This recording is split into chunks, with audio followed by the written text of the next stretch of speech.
کسی گاؤں کا ایک لڑکا اپنی سادگی کے لیے مشہور تھا۔ اس کے سامنے لوگ 1000 اور 10 کا نوٹ رکھتے کہ کون سا نوٹ بڑا ہے یا کون سا لینا ہے۔ وہ 10 کا نوٹ اٹھا لیتا۔ سب دیکھنے والے کہے لگاتے، اس کی سادگی پر ہنستے۔ گاؤں والوں نے اسے کھیل ہی بنا لیا تھا۔ اسے دیکھتے ہی لوگوں کو یہ کھیل یاد آ جاتا۔ ایک دن کسی اجنبی نے اسے بٹھایا اور سمجھانے کی کوشش کی، دیکھو اس تصویر اور اس رنگ کے نوٹ کی قیمت زیادہ ہے، تم اس سے زیادہ چیزیں خرید سکتے ہو۔ لڑکے نے آنکھ مار کر کہا، مجھے سب پتا ہے، لیکن جس دن میں نے بڑا نوٹ اٹھا لیا اس دن یہ کھیل بند ہو جائے گا، مجھے 10 کے نوٹ بھی پھر نہیں ملیں گے۔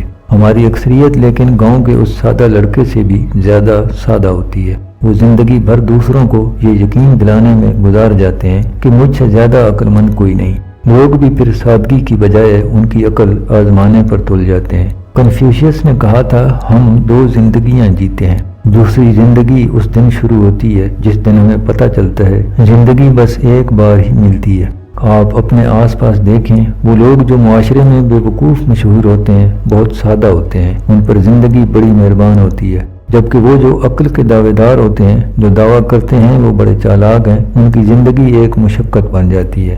یہ جو سادہ لوگ ہوتے ہیں یہ بڑے عقل مند ہوتے ہیں، وہ اس بے وقوف معاشرے کو سمجھ لیتے ہیں، وہ ان کے معیار پر پورا اترنے کی کوشش ہی نہیں کرتے۔